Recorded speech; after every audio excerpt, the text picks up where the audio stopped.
ایک غریب باپ بیٹی کو کچل ڈالا گیا، اب جناب وہ ایک نفسیاتی مریضہ ہے، اب وہ باہر علاج کے لیے چلی جائے گی۔ سوال یہ ہے کہ اگر یہ مریضہ ہیں تو ایک نفسیاتی آدمی جس کا دماغ ٹھیک نہیں چل رہا، اس کو اتنی کمپنیاں کون سونپتا ہے؟ ان کی میٹنگز میں کون بٹھاتا ہے؟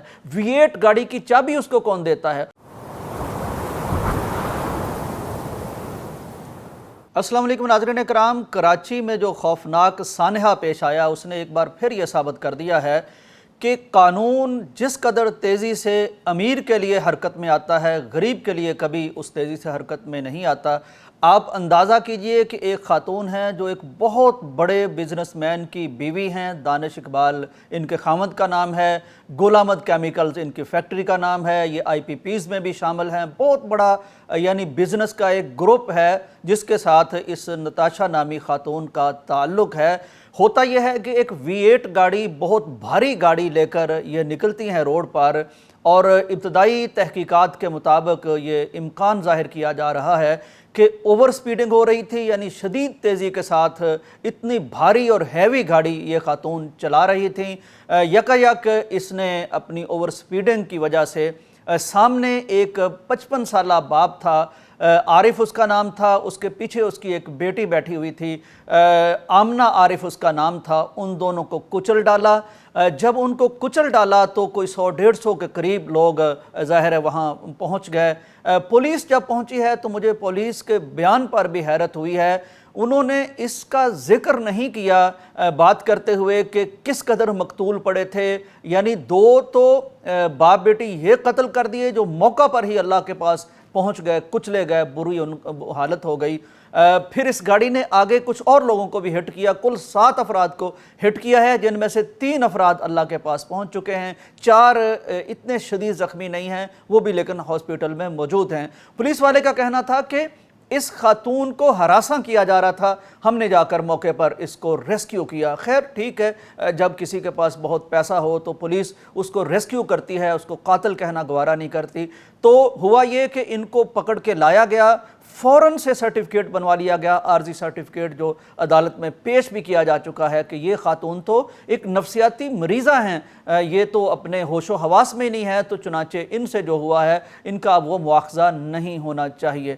آپ اندازہ کیجئے ناظرین کرام کہ اس خاتون کو انہوں نے نفسیاتی مریضہ قرار دیا ہے، اور ان کو شرم نہیں آتی کہ یہ خاتون 6-7 بہت بڑی کمپنیز میں ڈائریکٹر کے عہدے پر موجود ہیں، ان کی میٹنگز میں شامل ہوتی ہیں۔ سوال یہ ہے کہ اگر یہ مریضہ ہیں تو ایک نفسیاتی آدمی جس کا دماغ ٹھیک نہیں چل رہا، اس کو اتنی کمپنیاں کون سونپتا ہے؟ ان کی میٹنگز میں کون بٹھاتا ہے؟ V8 گاڑی کی چابی اس کو کون دیتا ہے؟ اس کو لائسنس بنوا کے کون دیتا ہے؟ لائسنس ٹو کل کہ جاؤ اور کچلو۔ اب ان کے وکیل کی طرف سے بھی سامنے بات آئی ہے کہ 68 لاکھ روپے فی کس ہم دے دیں گے، یہ نفسیاتی مریضہ ہے، یہ اب علاج کرانے کے لیے باہر چلی جائیں گی۔ مجھے ایک تو یہ بات سمجھ میں نہیں آئی کہ 68 لاکھ روپے یہ کہاں کی دیت ہے؟ دیت تو بہرحال کروڑوں میں بنتی ہے جو اسلامی دیت ہے، لیکن وہ بھی تب جب مقتول لینے پر برضا و رغبت راضی ہوں۔ کسی نے کیا خوب بات کی تھی کہ قانون مکڑی کے جالے کی طرح ہوتا ہے، طاقتور جس کو توڑ کے نکل جاتا ہے اور غریب جس میں پھنس جاتا ہے۔ اب 68 لاکھ روپے کی بات ہو رہی ہے، یہ تو ان کی ایک گاڑی کی مینٹیننس میں ایک دفعہ لگ جاتے ہوں گے، ایک دفعہ کی دعوت میں لگ جاتے ہوں گے، تو ان کے نزدیک ان کی حیثیت ہی کیا ان چند لاکھوں کی؟ تو کیا ایسے امیر لوگ، ان کے ہاں غریبوں کی جان کی قیمت ان کی ایک دعوت کے برابر ہوگی کہ جب وہ چاہیں کچل دیں؟ اب اس کی اب بات کر لیں، جو باپ بیٹی کچلے گئے ہیں، باپ بیچارہ بتایا جاتا ہے کہ بہت ایک غریب آدمی تھا، محنتی آدمی تھا، پاپڑ بیچتا تھا، اور اس کی بچی نے ماسٹرز کر لیا تھا اقرا یونیورسٹی سے، جہاں اس کے چاچو بھی موجود ہوتے ہیں، عارف کے بھائی وہاں موجود ہوتے ہیں۔ یہ بچی اس نے کس قدر مشکلات میں زندگی بسر کی ہے، بیچلر کے بعد اس نے کبھی اپنے والد سے پیسے نہیں لیے، یہ بیچاری جاب بھی کرتی تھی، اس سے کماتی بھی تھی، دن کو شام کو یونیورسٹی جاتی تھی۔ 17 ستمبر کو اس کا ایک انٹرویو تھا جس کے بعد امید تھی کہ اس کو ایک بھاری سیلری مل جاتی، لاکھ پلس، یعنی گھر کا خرچہ چلاتی تھی جاب کر کے، اپنی پڑھائی کا خرچ چلاتی تھی جاب کر کے، اور باپ بیچارہ موٹر سائیکل پر اس کو خود چھوڑنے جاتا تھا، خود لینے آتا تھا۔ تو یہ ایک غریب باپ بیٹی کو کچل ڈالا گیا، اب جناب وہ ایک نفسیاتی مریضہ ہے، اب وہ باہر علاج کے لیے چلی جائے گی، چند پیسے ان کے منہ پر مار دیے جائیں گے، اور یہ ہمارا قانون ہے۔ اگر یہ قانون ہے تو پھر مجھے کہنے دیجئے کہ یہ قانون ہمارے زوال کا باعث قانون ہے۔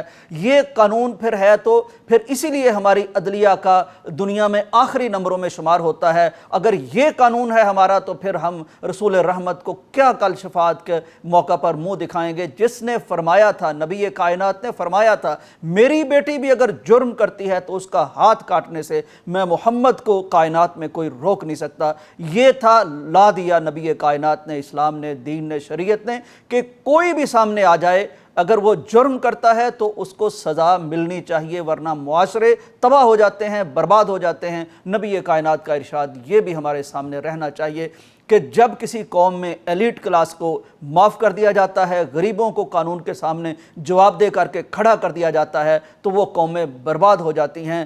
بربادی ہم اپنے سامنے دیکھ رہے ہیں۔ اس سے بڑی بربادی کیا ہو سکتی ہے کہ ایک انسانی جان کی قیمت ہی ہمارے نزدیک کچھ نہیں ہے، وہ ٹائروں میں کچل دیے جانے کے قابل سمجھے جاتے ہیں، چند روپے دے کے ان کا معاملہ ختم کیا جا سکتا ہے۔